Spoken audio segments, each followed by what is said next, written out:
And Greenbrier East coach Ray Lee. Obviously, Ray, games one lost in the trenches. That looked like that was the story tonight for sure. Oh yeah, they were. When I say much bigger than us, more seasoned, veterans. We're playing a lot of young people right now, and that's not making any excuses for anything. But our guys got to learn when they're asked to do some things that's taking them out of their comfort zone. It becomes a fight, and the trenches were won by them in that fight. They won that fight down in the trenches, and that made the difference, I think, in our football game tonight.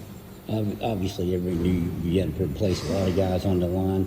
I mean, you got a first-team All-State running back, and it just goes to show that how much importance that line plays in a football game. And these young guys, are you concerned right now?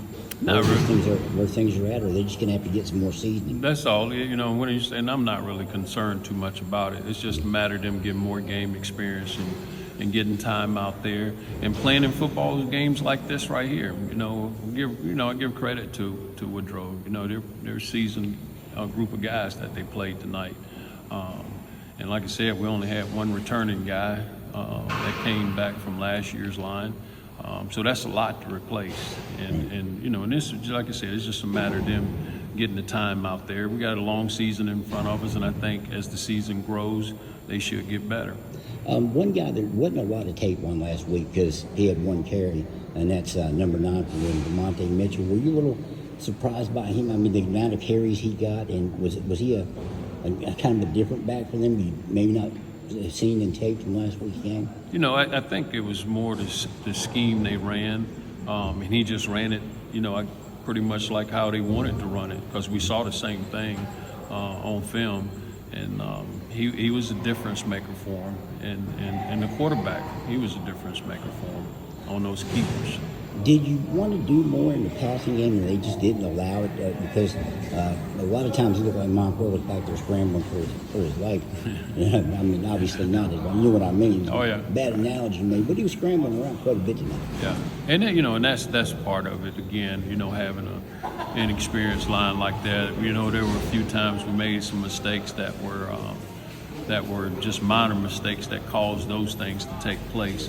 So if we like I said, keep giving these young guys that game experience, they'll get better. You're talking a couple sophomores that's starting for the first time. A freshman was out there too. And again, that's what we're dealing with. Is this one of the youngest teams you've had here? Probably so. I think we got maybe 8 guys that drive to school. So that should. So if you had football player parking, the lot would be pretty empty. Yeah.